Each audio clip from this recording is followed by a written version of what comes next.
کہ شرعی فقیر کی تعریف کیا ہے؟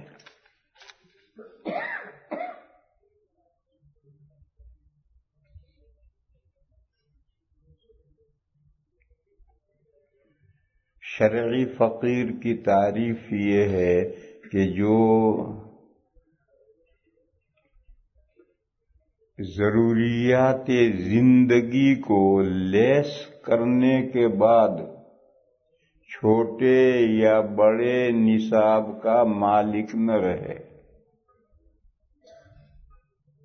وہ فقیر ہے۔ ضروریات زندگی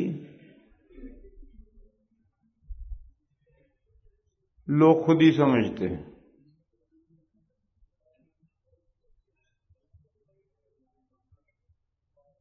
بعض فضول بیکار چیزیں بھی ضروریات زندگی میں آ جاتی ہیں۔ یہ جو گھڑی ہم نے باندھ رکھی ہے، اس کے بغیر کون سی زندگی نہیں گزر سکتی، مگر یہ اب ضروریات زندگی میں جینے کا سسٹم ایسا ہو گیا ہے کہ گھڑی کی ضرورت پڑتی ہے، ورنہ حقیقت میں گھڑی کی کوئی ضرورت نہیں۔ عرب ملکوں میں چلے جاؤ، نماز کے لیے گھڑی کی سرے سے کوئی ضرورت نہیں، وہاں نماز کا کوئی ٹائم مقرر ہے ہی نہیں۔ اب مکے مدینے آپ جاتے ہیں، وہاں نماز کا کسی مسجد میں نماز کا کوئی ٹائم مقرر نہیں، اور یہاں ہر ایک آدمی گھڑی دیکھتا ہے،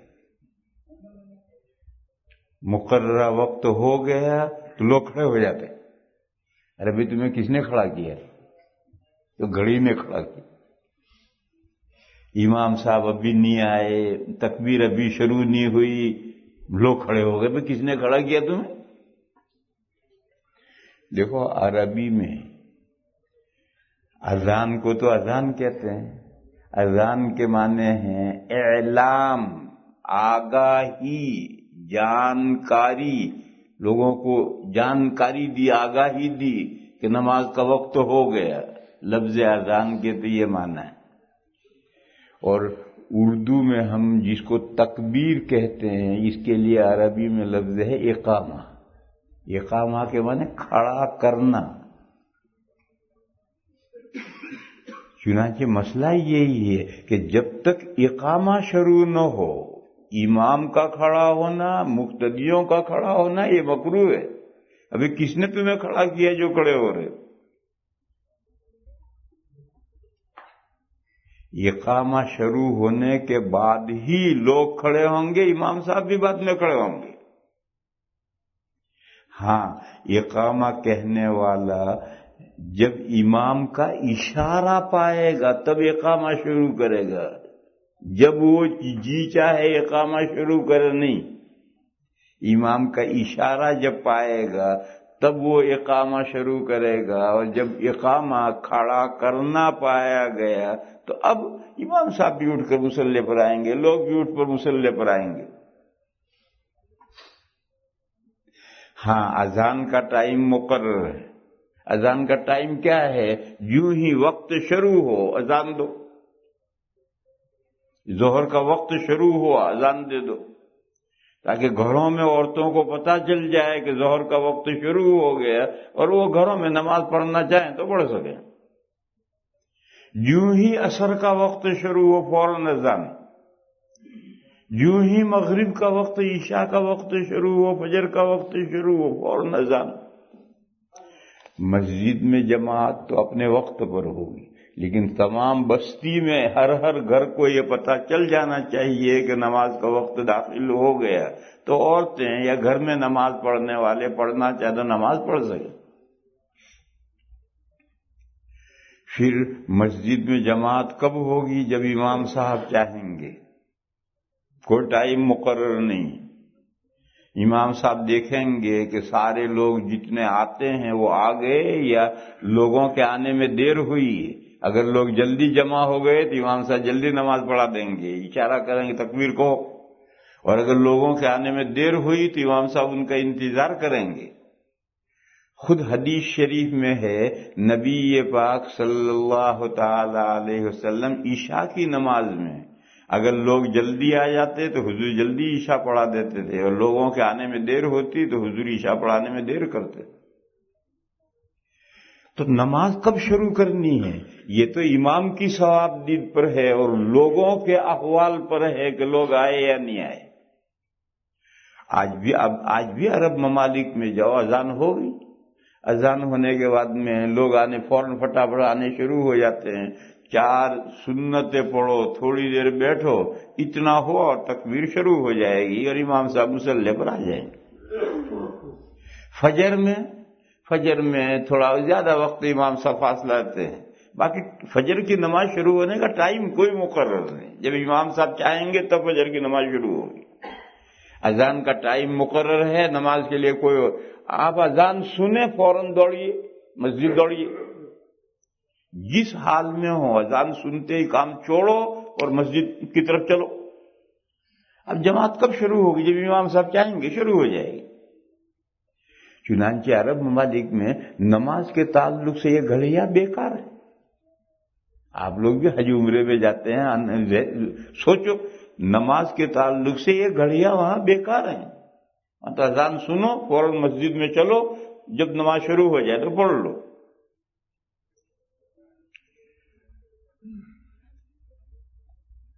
مگر ہمارے اجمیوں کے تعلق سے ہم نے نماز کا بھی ٹائم مقرر کر رکھا ہے، جماعت کا بھی۔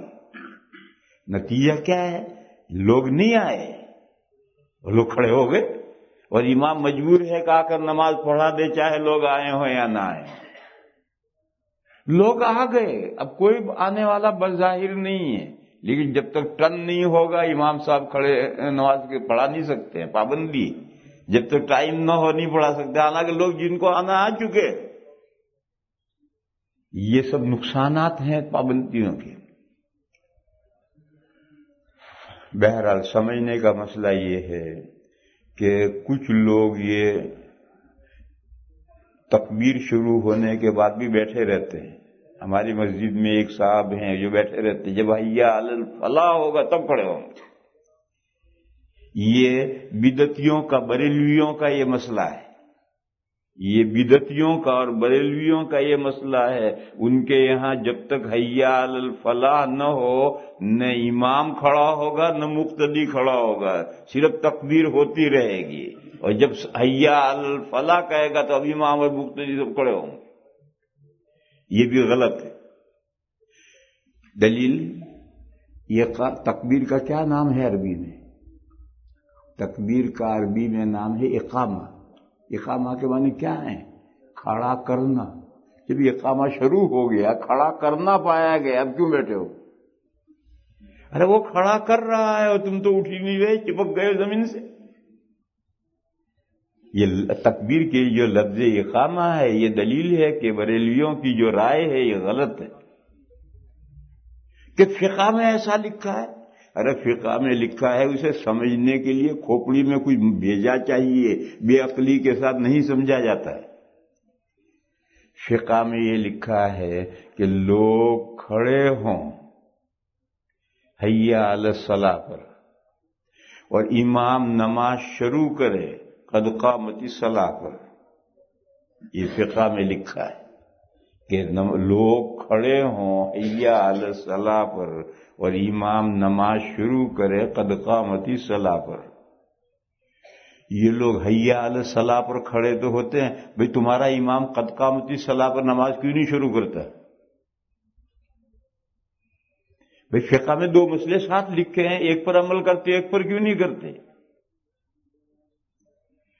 تو وہ یہ کہتے ہیں کہ امام قد قامت الصلاۃ پر نماز شروع کرے، یعنی اگر ایمرجنسی ہو تو جب مکبر نے کہہ دیا قد قامت الصلاۃ، قد قامت الصلاۃ، امام نے کہا اللہ اکبر، تو نماز شروع کر دی اور وہ تکبیر پوری کرے گا۔ اگر ایمرجنسی ہے، جلدی سے گاڑی پکڑنی ہے، ہمیشہ قد قامت الصلاۃ پر نماز شروع کرنا ضروری نہیں ہے، چنانچہ وہ بھی نماز قد قامتی صلاح پر امام نماز شروع نہیں کرتا، مگر ایمرجنسی میں اگر کوئی جلدی شروع کرنا چاہے تو جب تکبیر کہنے والے نے قد قامتی صلاح کہہ لیا اب امام نماز شروع کر سکتا ہے۔ جیسے یہاں یہ مطلب ہے، ایسے پہلے میں مطلب یہ ہے کہ یہ اقامہ شروع ہونے کے بعد اگر کوئی بیٹھا رہے تو حی علی الصلاۃ تک بیٹھا رہ سکتا ہے۔ جب تکبیر کہنے والے نے کہا حی علی الصلاۃ، نماز کے لیے آؤ، اب بیٹھا نہیں رہ سکتا۔ اب بیٹھا رہنے کا مطلب یہ ہے کہ اللہ کے داعی کی مخالفت، اللہ کی طرف سے پکارنے والا بلا رہا ہے حی علی الصلاۃ اور وہ بیٹھا بیٹھا مکیاں مار رہا ہے۔ کیوں بھئی، کیوں مکیاں مار رہا ہے؟ یعنی اقامہ شروع ہونے کے بعد اگر کھڑے ہونے میں تاخیر کرے تو حی علی الصلاۃ تک تاخیر ہو سکتی، اس سے آگے تاخیر کرنے کی اجازت نہیں۔ یہ مطلب ہے اس کا کہ اگر کوئی اقامہ شروع کرنے کے بعد، تکبیر شروع کرنے کے بعد کھڑے ہونے میں تاخیر کرے، کرو، ٹھیک ہے، اقامہ پایا گیا، کھڑا کرنا پایا گیا، لیکن کھڑا کرنا پایا جانے کے بعد میں فوراً کھڑا ہونا ضروری نہیں۔ اگر کوئی تاخیر کرے تو کر سکتا ہے، کہاں تک تاخیر کر سکتا ہے؟ حی علی الصلاۃ تک۔ اس کے بعد تاخیر جائز نہیں، کیونکہ اب اگر دیر کرے گا، اب کھڑا نہیں ہوگا تو اللہ کے داعی کی مخالفت لازم ہے۔ یہ اس عبارت کا مطلب ہے۔ جیسے ایمرجنسی میں قد قامتی صلاح پر نماز شروع کی جا سکتی ہے، ضروری نہیں ہے، ضروری ہے تکبیر ختم ہوگی، صفیں درست ہوں گی تب نماز امام شروع کرے گا، لیکن کوئی ایمرجنسی ہو تو قد قامتی صلاح پر نماز شروع ہو سکتی۔ فقہ کی بات کا یہ مطلب۔ ایسے ہی اقامہ شروع ہونے کے بعد اگر کوئی کسی وجہ سے بیٹھا رہے تو بیٹھا رہو، کوئی حرج نہیں، لیکن کب تک؟ حی علی الصلاۃ تک۔ حی علی الصلاۃ پر لوگ کھڑے ہو جائیں، حی علی الصلاۃ پر لوگ کھڑے ہو جائیں، اب کوئی بیٹھا نہ رہے۔ اب جو بیٹھا رہے گا وہ اللہ کے داعی کی مخالفت کر رہا ہے۔ تو کچھ لوگ تو فقہ کی اس عبارت سے اس عبارت کو غلط سمجھتے ہیں، اور غلط سمجھ کر کے انہوں نے کہا حی علی الصلاۃ سے پہلے کوئی کھڑا نہ ہو، نہ امام نہ مقتدی۔ اور ہماری مسجدوں میں الٹی چال ہے، ہماری مسجدوں میں گھڑی دیکھ کر لوگ کھڑے ہو جاتے ہیں، اور جب صف امام صاحب بھی مصلی پر آ گئے، صفیں بھی درست ہو گئی، تب تکبیر کہنے والا تکبیر شروع کرتا ہے، وہاں تک جان کر کے ڈھیل کرتا ہے، لاؤڈ اسپیکر لے گا، یوں کرے گا، یوں کرے گا، یوں کرے گا، تاکہ صفیں درست ہو جائیں، وہاں تک جان کر کے ڈھیل کرتا ہے، ڈھیلے کرتا ہے۔ صفیں درست ہوتی ہیں تب جا کر اقامہ شروع کرتا ہے۔ اب کیا ضرورت رہی اقامے کی؟ ارے بھائی سب لوگ کھڑے ہو گئے، صفیں درست ہو گئی، اب اقامے کی کیا ضرورت ہے؟ اقامہ کا میں نے کھڑا کرنا۔ تو اگر وہ بریلی والے رونگ ہیں تو ہم بھی رونگ ہیں، نہ وہ صحیح ہے نہ ہم صحیح ہیں۔ اور یہ مصیبت نازل کہاں سے ہوئی ہے؟ نمازوں کی ٹائمنگ کر دی، یہاں سے یہ مصیبت نازل ہوئی۔ اور عرب میں نمازوں کی کوئی ٹائمنگ نہیں، جب امام کا اشارہ پائے گا تو مکبر کھڑے ہو کر اس نے تکبیر شروع کی۔ اب اس کے تکبیر شروع کرنے کے بعد یہ اقامہ شروع ہو گیا، اب امام صاحب بھی اٹھیں گے، لوگ بھی اٹھیں گے۔ اس سے پہلے لوگوں کو پتہ ہی نہیں کہ نماز کا تکبیر کب شروع ہوگی، لوگوں کو پتہ ہی نہیں، کوئی ٹائم ہے ہی نہیں تکبیر شروع ہونے کا۔ اور ہماری یہاں یہ آفت آئی ہے کہ ہم نے نماز جماعت کا ٹائم مقرر کر رکھا ہے تو لوگ گھڑی دیکھ کر کھڑے ہو جاتے ہیں، یہ صحیح نہیں ہے۔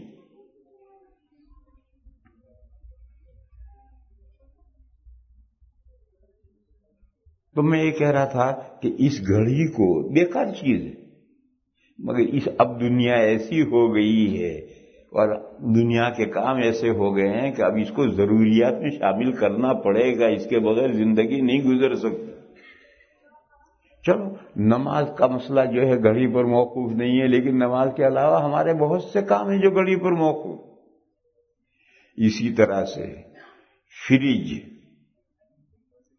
یہ بھی ضروریات زندگی میں ہے، حالانکہ بیکار چیز ہے، اس کی کوئی ضرورت نہیں۔ جب فریج نہیں تھی زندگی گزر رہی تھی۔ اور آج بھی ہمارے ملکوں کے اندر آؤ، 5% کے پاس ہی فریج ہے، 95% فریج کا نام بھی نہیں جانتے، کیا مصیبت ہے۔ ہمارے ملکوں میں آج ہے